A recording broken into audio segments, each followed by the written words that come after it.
थी कि घर से बाहर निकलना मुश्किल हो जा रहा था और बच्चे स्कूल जाने से डर रहे थे। लेकिन उनके डर की वजह सिर्फ ठंड नहीं थी।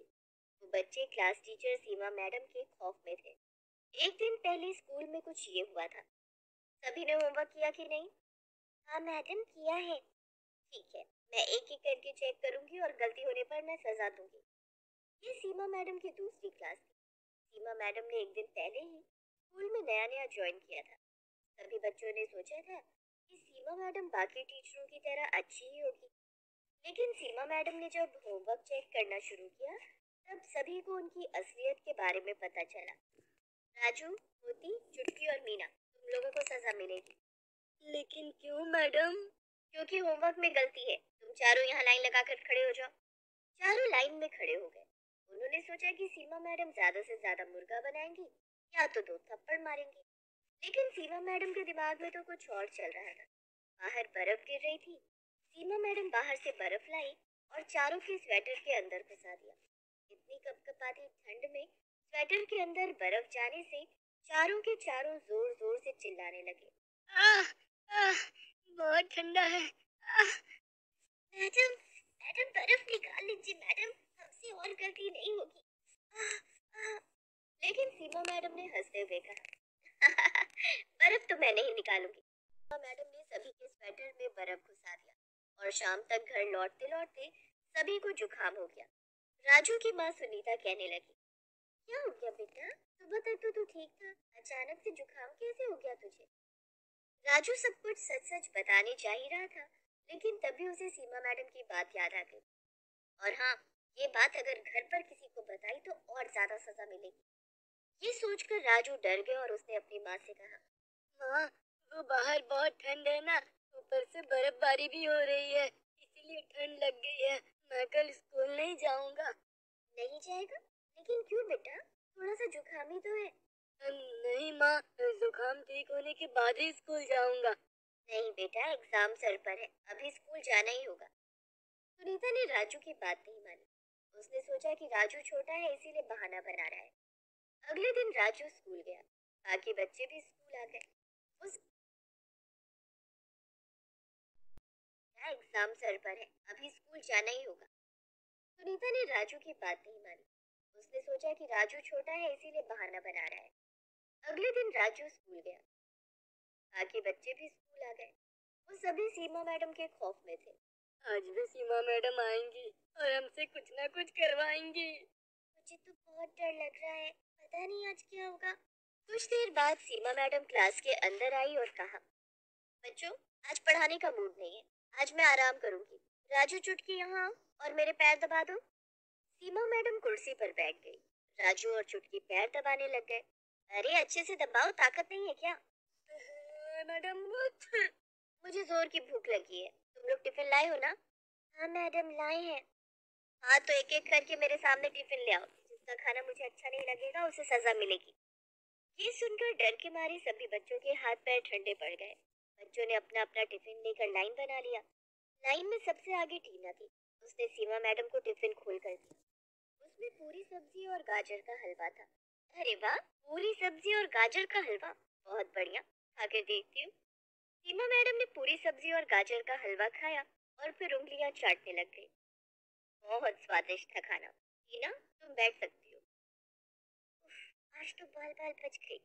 उसके बाद मीना टिफिन लेकर आई। उसकी माँ ने पोहा बनाकर दिया था। टिफिन खोलते ही सीमा मैडम ने मुंह बना लिया।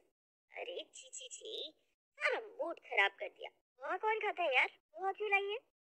मीना डर डर कर बोलने लगी। मुझे मुझे पोहा पसंद है मैडम, इसीलिए माँ ने बना कर दिया है। पोहा कितना सूखा होता है, पोहा नदी में फेंक दो तो नदी का पानी ही सूख जाएगा। मीना मन ही मन सोचने लगी, अरे आज तो मर गई, मैडम को पोहा पसंद नहीं है। मीना, तूने मेरा मूड खराब किया है, मैं तुझे सजा दूंगी। मीना ने तुरंत रोते हुए सीमा मैडम के पैर पकड़ लिए। मुझे माफ कर दी, को तो सजा देकर मजा आता था। उन्होंने मीना को बाहर भेजा और बाहर से एक बर्फ का बड़ा सा टुकड़ा लाने के लिए कहा। मीना ने वही किया। वो अपने हाथों से एक बड़ा सा बर्फ का टुकड़ा उठाकर अंदर ले आई। उसने सोचा यही उसकी पनिशमेंट थी। लेकिन सीमा मैडम इतनी आसानी से छोड़ने वाली थोड़ी थी। उन्होंने कहा, मीना, अब अपना जूता उतार और उस बर्फ के टुकड़े पर खड़ी हो जा। क्या?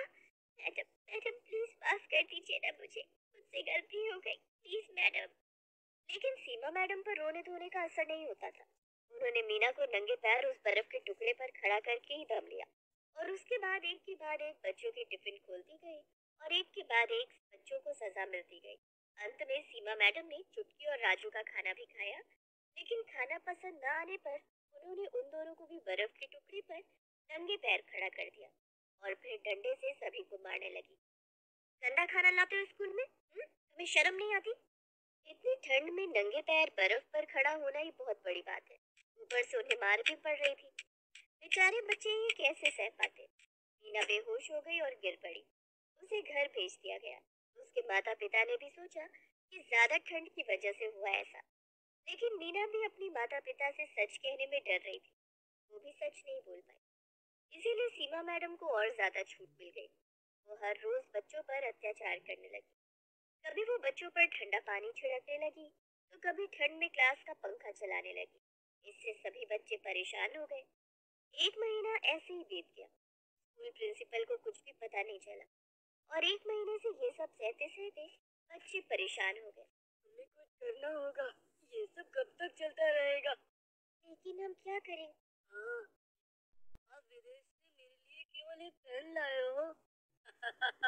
ये ऐसा वैसा पेन नहीं है राजू बेटा, ये देख, इसमें कैमरा है, लिखने के साथ साथ सब कुछ इसमें रिकॉर्ड भी होगा। ये सुनते ही राजू के दिमाग की घंटी बजने लगी। अगले दिन वो पेन लेकर स्कूल चला गया और अपनी जेब में पेन को रख दिया। पेन का ऊपरी हिस्सा बाहर निकला हुआ था और उसी हिस्से में कैमरा लगा हुआ था। आज भी रोज की तरह सीमा मैडम सबको डांटने मारने लगी, और अंत में वो रोज की तरह सबको सजा देने पर उतर आई। उन्होंने आज तो हद ही पार कर दिया। उन्होंने सभी बच्चों को बाहर बर्फ में निकाल दिया और बर्फ पर सुला दिया। कुछ देर बाद क्लास में लौटने के बाद सभी बच्चे खांसने छींकने लगे और 10-12 बच्चे बेहोश हो गए। प्रिंसिपल दौड़ कर आए और उन्हें अस्पताल में भर्ती किया गया। सभी बच्चों के पेरेंट्स अस्पताल चले आए। लेकिन ये सब हुआ क्या? क्या? मेरी वजह से? क्या बोल रहे हो तुम राजू? मैं तुम लोगों से कितना प्यार करती हूँ। झूठ, सब कुछ झूठ। ये देखिए। राजू ने पेन निकाला और उसे फोन से कनेक्ट करके सभी को सब कुछ दिखाया। सीमा मैडम की हालत खराब हो गई। इतनी ठंड में भी वो पसीने पसीने होने लगी, और पेरेंट्स सीमा मैडम पर बहुत गुस्सा हो गए। उन्हें उल्टा सीधा कहने के बाद पुलिस को बुलाया गया और उन्हें जेल में भेज दिया गया। डॉक्टर ने सीमा का चेकअप करने के बाद कहा कि उन्हें एक मेंटल डिसऑर्डर है। बच्चों पर टॉर्चर करके उन्हें सुकून मिलता है।